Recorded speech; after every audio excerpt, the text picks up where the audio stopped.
చెప్తుంటే అర్థం కావట్లేదు, నీకు అర్థం అవుతుందా? ఒక ఫ్రెండ్కి హెల్ప్ చేయాలంటే ఇంకో ఫ్రెండ్ ఉండాలి.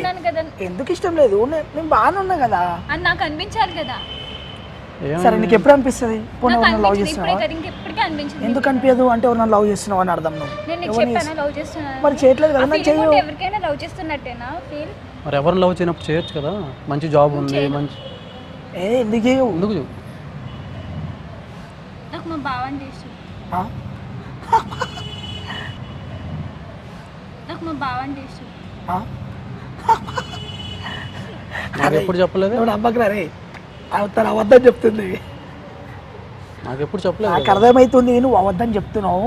ఆయనకి ఎప్పుడు చెప్పలేను. వారు ఎప్పుడైనా ఐ లవ్ చెప్పిందారా? ఏమో ముందు టికెట్లు తీసుకో.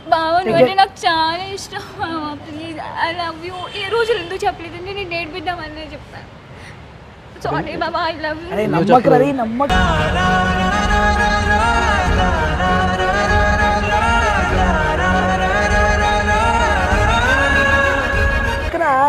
నమ్మకరా రే, నమ్మకరా. నువ్వు చెప్పలేదు ఇన్ని రోజులు ఎందుకు చెప్పలేదు అంటే కావాలని నేను నేర్పిద్దామని చెప్పలేదు. సారీ బావా. అరే కంగ్రాచులేషన్స్. ఓకేనా డన్నా?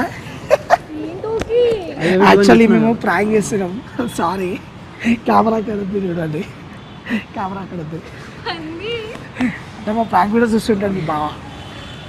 అంటే ఏమైందంటే మీరు లవ్ చేస్తున్నారని అర్థం అవ్వట్లేదంట. వాడికి ఫీలింగ్స్ అన్నీ చూపిస్తున్నావు కానీ వీళ్ళు లవ్ చేస్తుందో లేదని నువ్వు అర్థం అవ్వట్లేదంట. అందుకనే మేము కొంచెం ప్రాంక్ చేసినాం. ఇట్లానే ఒక ఫీలింగ్ వస్తుంది కదా అనేసి. కానీ మీరు బాగా ఎమోషనల్గా ఫీల్ అయిపోయారు. అంటే మీకు ఎలా అనిపించింది? నీకు నా మీద ఇష్టం లేదేమో, అందుకే సపోర్ట్ చేస్తున్నావేమో అని ఫీల్ అయ్యా. సరే ఓకే. నిజంగానే మీ బావ అంటే ఇష్టమేనా? చాలా ఇష్టం. పెళ్లి చేసుకుంటారా? చేసుకుంటాను. పక్కా కదా? పక్కా. లవ్ చేసినప్పుడు పెళ్లి చేసుకోవాలి కదా. Bro I love you two. Okay, all the best. Thank you. ఎందుకు ఇట్లా త్వరగా చెప్పొచ్చు కదా? వాడు ఎంత కంగారు పడ్డాడు తెలుసా? నువ్వు తెలుసుకోవాలి కదా అబ్బాయి మనసులో ఏముంది అంటే అమ్మ ఎంత స్టాటిక్స్ ఉన్నారు ఎదురా నాయన ఆడోళ్ళు. అంటే చెప్పండి అమ్మా, లవ్ ఉంటే ఎందుకు అట్లా దాచేస్తారు? ఫ్రెండ్స్, ఈ వీడియో చూసి బాగా ఎంజాయ్ చేసి అనుకుంటున్నాను. నేను ఈ వీడియో నచ్చితే మాత్రం లైక్ చేయండి, షేర్ చేయండి, కామెంట్ చేయండి. మా ఛానల్ని సబ్స్క్రైబ్ చేయడం మాత్రం మర్చిపోకండి. పక్కన బెల్ ఐకాన్ ఉంటుంది, యాక్టివేట్ చేసుకోండి. And friends, me family members పైన మీ ఫ్రెండ్స్ పైన ఎవరైనా ప్రాంక్ చేయాలనుకుంటే మాత్రం కింద డిస్క్రిప్షన్లో email ID and Instagram ID, Facebook ID ఉంది. మెయిల్ కానీ మెసేజ్ కానీ చేయండి. లేకపోతే